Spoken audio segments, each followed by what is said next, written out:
வணக்கம். தந்தையின் பாட்காஸ்ட் செய்திகளை வாசிப்பது நான் கார்த்திகா பிரகாஷ். முதலில் தலைப்புச் செய்திகள். நாடாளுமன்ற தேர்தலில் இந்த தொகுதிக்கு இவர்தான் வேட்பாளர் என்ற உறுதி எதுவும் இல்லை. வெற்றி பெறுபவர்களே வேட்பாளர்களாக இருப்பார்கள் என்றும் முதலமைச்சர் ஸ்டாலின் உறுதி. திறமையான இளையோரை நீதித்துறைக்கு கொண்டுவர அகில இந்திய நீதித்துறைக்கு குடியரசுத் தலைவர் திரௌபதி முர்மு யோசனை. சட்டமேதை அம்பேத்கர் சிலை திறப்பு விழாவில் அரசமைப்பு சாசன அடிப்படை விழுமியாக ஜனநாயகம் திகழ்கிறது என்றும் பேச்சு. தமிழகம் முதன்மை மாநிலமாக உருவாக அடித்தளமிட்டது அதிமுக அரசு. அதிமுக நிகழ்ச்சியில் எடப்பாடி பழனிசாமி பெருமிதம். சமூக நீதியில் தமிழ்நாடு அரசுக்கு உண்மையான அக்கறை இருந்தால் சாதிவாரி கணக்கெடுப்பை நடத்த வேண்டும். சேரி என்பதற்கு ஊர் என்ற பொருள் எனவும் மத்திய இணையமைச்சர் எல் முருகன் விளக்கம். திருவண்ணாமலை அண்ணாமலையார் கோவிலில் உள்ள 2668 அடி உயர மலையில் ஏற்றப்பட்டது மகாதீபம். விண்ணை பிளந்த பக்தர்களின் சிவநாம முழக்கம். உத்தரகண்ட் மாநிலம் உத்தரகாஷியில் சுரங்கத்தில் சிக்கிய தொழிலாளர்களை மீட்க செங்குத்தாக துளையிடும் பணி துரிதம். பழுதான ஆக்கர் இயந்திரத்தை மீட்கும் நடவடிக்கையில் நிபுணர்கள் தீவிரம். சீனாவில் குழந்தைகளை அச்சுறுத்தும் நிமோனியா பரவல் எதிரொலி. தற்போதைய சூழலை உன்னிப்பாக கண்காணித்து வருவதாக மத்திய சுகாதாரத்துறை அமைச்சகம் தகவல். ஆஸ்திரேலியாவுக்கு எதிரான 2வது T20 போட்டி 44 ரன்கள் வித்தியாசத்தில் இந்திய அணி வெற்றி. கடலூர், மயிலாடுதுறை, நாகை, திருவாரூர் உள்ளிட்ட 22 மாவட்டங்களில் மழைக்கு வாய்ப்பு. சென்னை வானிலை ஆய்வு மையம் தகவல். இனி விரிவான செய்திகள். திருவண்ணாமலையில் 2668 அடி உயரமுள்ள மலை உச்சியில் மகாதீபம் ஏற்றப்பட்டது. பஞ்சபூத ஸ்தலங்களில் அக்னி ஸ்தலமாக திருவண்ணாமலை அண்ணாமலையார் கோவிலில் கார்த்திகை தீப திருவிழா கடந்த 14ஆம் தேதி தொடங்கியது. விழாவின் சிகர நிகழ்ச்சியான மகாதீபம் ஏற்றும் நிகழ்வு மாலை 4:15 மணிக்கு தொடங்கியது. அண்ணாமலையார் கோவில் கொடிமரம் முன்பு அலங்கார மண்டபத்தில் விநாயகர், முருகர், உண்ணாமுலை அம்மன், உடனுறை அண்ணாமலையார், பராசக்தி அம்மன், சண்டிகேஸ்வரர் எழுந்தருளி பக்தர்களுக்கு அருள் பாலித்தனர். ஆண்டுக்கு ஒருமுறை காட்சியளிக்கும் அர்த்தநாரீஸ்வரரும் பக்தர்களுக்கு அருள் பாலித்தார். தொடர்ந்து அண்ணாமலையார் மலை உச்சியில் மகாதீபம் ஏற்றப்பட்டது. கோவில் முன்பு குழுமியிருந்த லட்சக்கணக்கான பக்தர்கள் அரோஹரா, ஓம் நமச்சிவாய என முழங்கி பக்தி பரவசமடைந்தனர்.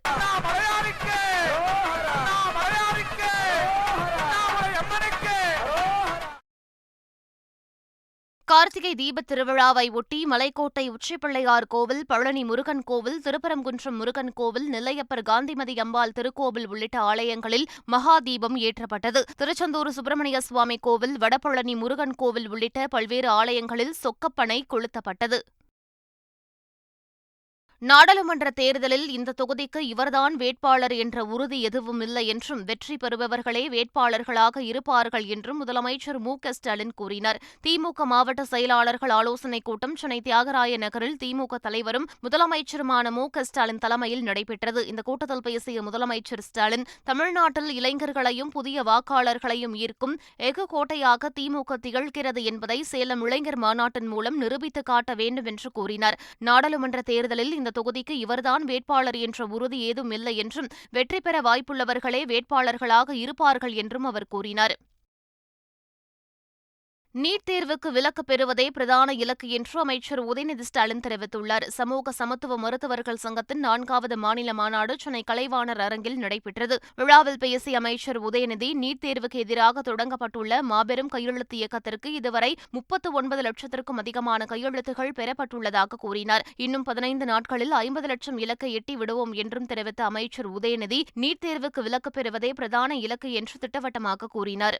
ஏழை எளிய மாணவர்களுடைய மருத்துவ கனவை சிதைத்து கோச்சிங் சென்டர்களை பணம் கொழிக்கும் இடங்களாக இந்த நீட் தேர்வு மாற்றியுள்ளது. இதனால் தமிழ்நாட்டில் 22 குழந்தைகள் தற்கொலை செய்து கொண்டிருக்கிறார்கள். இப்பொழுது தமிழ்நாட்டு மட்டுமல்ல, மற்ற மாநிலங்களையும் இந்த தற்கொலைகள் அதிகமாக இருக்கின்றது. இந்த கொடுமைகள் போதாது என்று நீட் பிஜி தேர்வில் 0% எடுத்தால் போதும் என புது குளறுபடிகளும் உள்ளே வருகின்றன.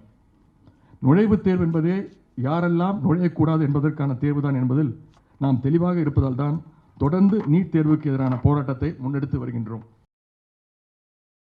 சமூக நீதியின் அடிப்படை தெரியாமல் அதிமுக பொதுச் செயலாளர் எடப்பாடி பழனிசாமி அறிக்கை விடுவதாக போக்குவரத்துத்துறை அமைச்சர் சிவசங்கர் தெரிவித்துள்ளார். இதுகுறித்து அவர் வெளியிட்டுள்ள அறிக்கையில், தமிழ்நாட்டில் தொடங்கப்பட்டுள்ள மகளிர் விடியல் பயணத்தை மற்ற மாநிலங்கள் பின்பற்ற தொடங்கியுள்ள நிலையில் இந்த வெற்றியை பொறுக்காத சிறுமதியாளர்கள் இந்த திட்டத்தை சிறுமைப்படுத்த முயற்சி செய்தனர் என்று கூறியுள்ளார்.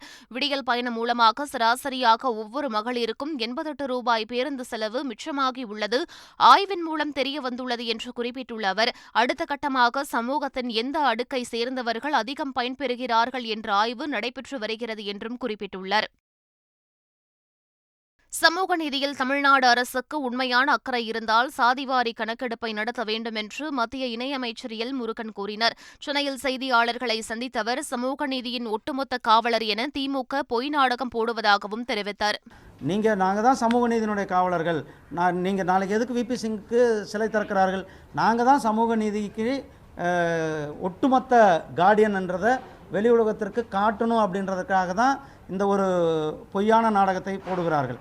அப்போ உண்மையான மக்கள் மேலே உண்மையான சமூக நீதி இருந்தால் நீங்கள் மக்கள் தொகை பீகார் இப்போ இல்லாத ஒன்று சொல்லலை, இவங்களுடைய கூட்டணி இண்டி அலைன்ஸினுடைய ஒரு மாநிலத்தை சேர்ந்த கூட்டணி தான் அவர்களும் அங்கே நடத்தியிருக்கிறார். அது மாதிரி நீங்கள் ட்ரையலாவது நடத்தி பாருங்கள். தமிழகம் முதன்மை மாநிலமாக உருவாவதற்கு அதிமுக அரசுதான் அடித்தளமிட்டது என்று அதிமுக பொதுச் செயலாளர் எடப்பாடி பழனிசாமி தெரிவித்துள்ளார். கிராம மக்களின் வாழ்க்கை தரத்தை உயர்த்த அதிமுக அரசு பல்வேறு திட்டங்களை கொண்டு வந்தது என்று தெரிவித்த அவர், ஏழை எளிய மாணவர்களின் மருத்துவ கனவை நிறைவேற்ற 7.5% இடஒதுக்கீடு கொண்டுவரப்பட்டது என்றும் கூறினார். தமிழக கிராமங்களில் வசிக்கும் மக்களின் வாழ்க்கை தரத்தை உயர்த்த அதிமுக அரசுதான் நடவடிக்கை எடுத்தது எனவும் இபிஎஸ் கூறினார். டெல்டா விவசாயிகளை திமுக அரசு வஞ்சித்து வருவதாக பாஜக மாநில தலைவர் அண்ணாமலை குற்றம் சாட்டியுள்ளார். தஞ்சை மாவட்டம் நடுகாவேரியில் செய்தியாளர்களை சந்தித்த அவர் இதனை தெரிவித்தார். காவிரியில் தண்ணி இல்லாத காரணத்தினால மகசூல் குறைந்து இங்கே இருக்கக்கூடிய விவசாய பெருமக்களுடைய நெல் விளைச்சல் குறைஞ்சு நேரடியாக 3 லட்சம் டன் இன்றைக்கி நம்ம குறியீடோட சொல்ல போகிறோம், மத்திய அரசினுடைய டேட்டா வச்சு. ஸோ நிறைய பேர் கேட்குறாங்க, ஐயோ காவிரியில் தண்ணி வரலாம் என்ன ஆகணும், காவிரியில் தண்ணி வரவில்லை என்றால் என்ன ஆகும் என்பதற்கு இந்த ஒரு ஆண்டினுடைய குறியீடு மட்டுமே சாட்சி. 3 லட்சம் டன் நெல் குறைந்து மத்திய அரசு இங்கிருந்து வாங்கியிருக்காங்க. ஆனால் நெல் மார்க்கெட்டுக்கு வந்ததே அவ்வளவுதான்.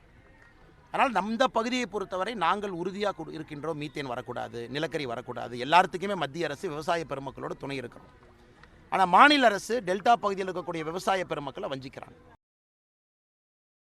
அடுத்த மாதம் விசிக நடத்தும் மாநாட்டில் இந்தியா கூட்டணி தலைவர்கள் நிச்சயம் பங்கேற்பார்கள் என அக்கட்சியின் தலைவர் திருமாவளவன் தெரிவித்துள்ளார்.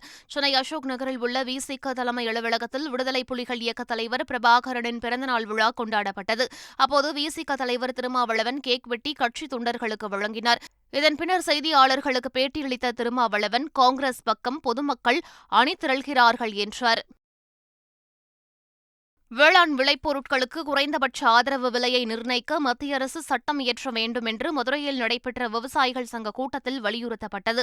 விளைபொருட்களுக்கு குறைந்தபட்ச ஆதரவு விலை நிர்ணய சட்டத்தை மத்திய அரசு கொண்டுவரவில்லை எனில் வருகின்ற நாடாளுமன்ற தேர்தலில் விவசாயிகள் யாருக்கும் வாக்களிக்க மாட்டார்கள் என்று கூட்டத்தில் தெரிவிக்கப்பட்டது.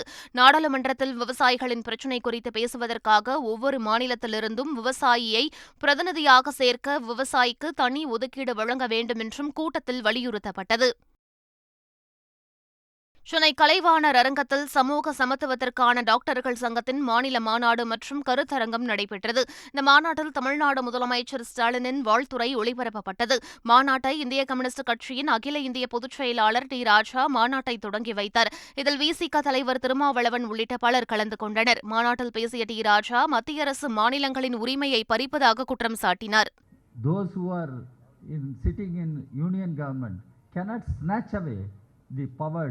of the elected state governments or state governments.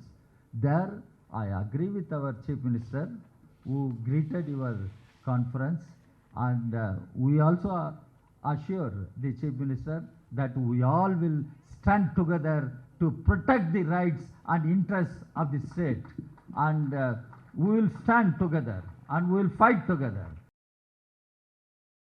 Salem மத்திய சிறையை பார்வையிட்ட தென்னிந்திய சிறை அதிகாரிகள் பயிற்சி மைய துணை இயக்குநர் தனது 35 வருட பணிக்காலத்தில் இப்படி ஒரு சிறையை பார்த்ததில்லை என அதிகாரிகளுக்கு பாராட்டு தெரிவித்துள்ளார். நிர்வாக பயிற்சிக்காக வந்த 45 தென்னிந்திய சிறை அதிகாரிகள் சேலம் மத்திய சிறையை பார்வையிட்டனர். அப்போது வாசகர் வட்டம், சமையல் கூடம் உள்ளிட்ட பகுதிகளை பார்வையிட்ட அதிகாரிகள் சிறை கைதிகளால் நடத்தப்பட்ட இசை நிகழ்ச்சியில் பங்கேற்றனர். இதனைத் தொடர்ந்து பேசிய தென்னிந்திய சிறை அதிகாரிகள் பயிற்சி மைய துணை இயக்குநர் பாஸ்கர், இதுபோன்ற இசை நிகழ்ச்சியை தான் எங்கும் பார்த்ததில்லை என கூறி அதிகாரிகளுக்கு பாராட்டு தெரிவித்தார். திருப்பதி சென்ற பிரதமர் நரேந்திர மோடியை ஆந்திர ஆளுநர் அப்துல் நசீர், முதலமைச்சர் ஜெகன்மோகன் மற்றும் அமைச்சர்கள் உள்ளிட்ட பலர் வரவேற்றனர். தெலுங்கானாவில் தேர்தல் பிரச்சாரத்தை முடித்த பிரதமர் மோடி சிறப்பு விமானம் மூலம் ரேணிகுண்டா வந்தடைந்தார். விமான நிலையம் வந்த பிரதமரை ஆந்திர ஆளுநர் அப்துல் நசீர், முதலமைச்சர் ஜெகன்மோகன் மற்றும் அமைச்சர்கள் ஆகியோர் வரவேற்றனர். சாலை மார்க்கமாக திருமலை சென்ற பிரதமரை விருந்தினர் மாளிகையில் தேவஸ்தான அறங்காவலர் குழு தலைவர், நிர்வாக அதிகாரி ஆகியோர் வரவேற்றனர். தொடர்ந்து இன்று காலை VIP பிரேக் தரிசனம் மூலம் ஏழுமலை பிரதமர் மோடி வழிபடவுள்ளார். பிரதமர் வருகையை ஒட்டி ரேணிகுண்டா விமான நிலையம் முதல் திருப்பதி கோவில் வரை பாதுகாப்பு பலப்படுத்தப்பட்டுள்ளது. உத்தரகண்ட் மாநிலத்தில் சுரங்கப்பாதையில் செங்குத்தாக துளையிடும் பணி தொடங்கப்பட்டுள்ளது. உத்தரகாஷி சுரங்கப்பாதை விபத்தில் சிக்கியுள்ள 41 தொழிலாளர்களை மீட்கும் பணிகள் தீவிரமாக நடைபெற்று வருகின்றன. ஆகர் இயந்திரம் மூலம் பக்கவாட்டில் துளையிடும் பிளான் A பணி தோல்வியடைந்த நிலையில் மலையின் மேற்பகுதியிலிருந்து செங்குத்தாக துளையிடும் பிளான் B பணி தொடங்கப்பட்டுள்ளது. இதனிடையே குழாயின் நிலைமை குறித்து மதிப்பாய்வு செய்த பிறகு அடுத்த கட்ட நடவடிக்கை எடுக்கப்படும் என சர்வதேச சுரங்கப்பாதை நிபுணர் ஆர்னால்டு டிக்ஸ் தெரிவித்தார். திறமையான இளையோரை நீதித்துறைக்கு கொண்டுவர குடியரசுத் தலைவர் திரௌபதி முர்மு யோசனை தெரிவித்துள்ளார். அரசியல் சாசன தின விழாவை முன்னிட்டு உச்சநீதிமன்ற வளாகத்தில் டாக்டர் அம்பேத்கரின் சிலையை குடியரசுத் தலைவர் திரௌபதி முர்மு திறந்து வைத்தார். பின்னர் உரையாற்றிய அவர், நீதித்துறையை பலப்படுத்த தேவையான நடவடிக்கைகளை மேற்கொள்ளும் முடிவை நீதித்துறை வசமே விட்டுவிடுவதாக தெரிவித்தார். மனதின் குரல் நிகழ்ச்சியின் 107வது பகுதியில் பேசிய பிரதமர் மோடி, மும்பை பயங்கரவாத தாக்குதலை நினைவு கூர்ந்து அதில் உயிரிழந்தோருக்கு அஞ்சலி செலுத்தினார். அரசியல் நிர்ணய சபை இந்திய அரசியலமைப்பு சட்டத்தை நிறைவேற்றியதை குறிப்பிட்டு பேசிய அவர், வளர்ச்சியடைந்த இந்தியா என்ற இலக்கை நிச்சயம் அடைவோம் என்றார். கோவை லோகநாதன் கடந்த 25 ஆண்டுகளாக 1500க்கும் மேற்பட்ட குழந்தைகளுக்கு ஆற்றிய சேவையை குறிப்பிட்டு நிகழ்ச்சி தெரிவித்தார். தமது சேவையை பாராட்டிய பிரதமர் மோடிக்கு கோவை சூலூர் பகுதியைச் சேர்ந்த கூலி தொழிலாளி லோகநாதன் நன்றி தெரிவித்துள்ளார். வறுமையில் வாடும் ஏழை குழந்தைகளுக்கு கடந்த 22 ஆண்டுகளாக உதவி செய்து வரும் லோகநாதன் கழிவறைகளை சுத்தம் செய்வதில் கிடைக்கும் பணத்தை வைத்து பொது சேவையில் ஈடுபட்டு வருகிறார். திருவனந்தபுரத்தில் நடைபெற்ற 2வது T20 போட்டியில் ஆஸ்திரேலியாவை 44 ரன்கள் வித்தியாசத்தில் வீழ்த்தி இந்திய அணி வெற்றி பெற்றது.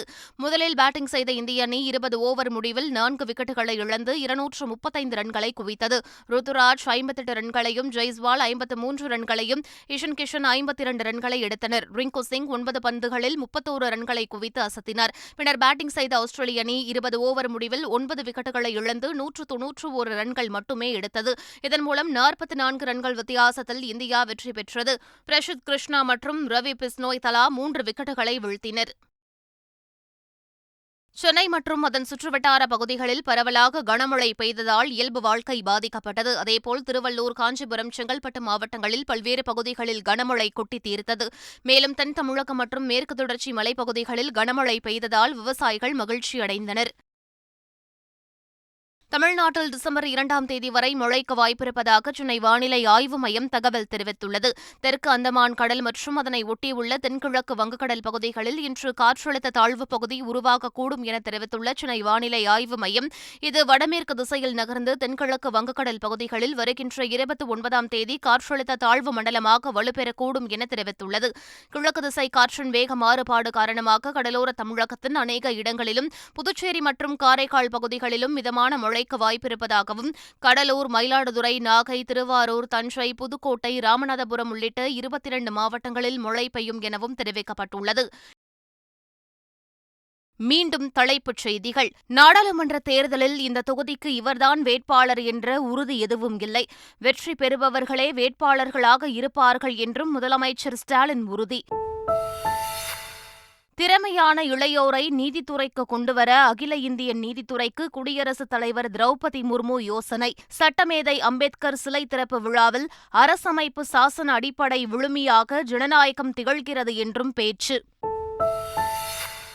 தமிழகம் முதன்மை மாநிலமாக உருவாக அடித்தளமிட்டது அதிமுக அரசு. அதிமுக நிகழ்ச்சியில் எடப்பாடி பழனிசாமி பெருமிதம். சமூக நீதியில் தமிழ்நாடு அரசுக்கு உண்மையான அக்கறை இருந்தால் சாதிவாரி கணக்கெடுப்பை நடத்த வேண்டும். சேரி என்பதற்கு ஊர் என்று பொருள் எனவும் மத்திய இணையமைச்சர் எல். முருகன் விளக்கம். திருவண்ணாமலை அண்ணாமலையார் கோவிலில் உள்ள 2668 அடி உயர மலையில் ஏற்றப்பட்டது மகாதீபம். விண்ணை பிளந்த பக்தர்களின் சிவநாம முழக்கம். உத்தரகண்ட் மாநிலம் உத்தரகாஷியில் சுரங்கத்தில் சிக்கிய தொழிலாளர்களை மீட்க செங்குத்தாக துளையிடும் பணி துரிதம். பழுதான ஆக்கர் இயந்திரத்தை மீட்கும் நடவடிக்கையில் நிபுணர்கள் தீவிரம். சீனாவில் குழந்தைகளை அச்சுறுத்தும் நிமோனியா பரவல் எதிரொலி. தற்போதைய சூழலை உன்னிப்பாக கண்காணித்து வருவதாக மத்திய சுகாதாரத்துறை அமைச்சகம் தகவல். ஆஸ்திரேலியாவுக்கு எதிரான 2வது T20 போட்டி 44 ரன்கள் வித்தியாசத்தில் இந்திய அணி வெற்றி. கடலூர், மயிலாடுதுறை, நாகை, திருவாரூர் உள்ளிட்ட 22 மாவட்டங்களில் மழைக்கு வாய்ப்பு. சென்னை வானிலை ஆய்வு மையம் தகவல். இத்துடன் பாட்காஸ்ட் செய்திகள் நிறைவு பெறுகின்றன. வணக்கம்.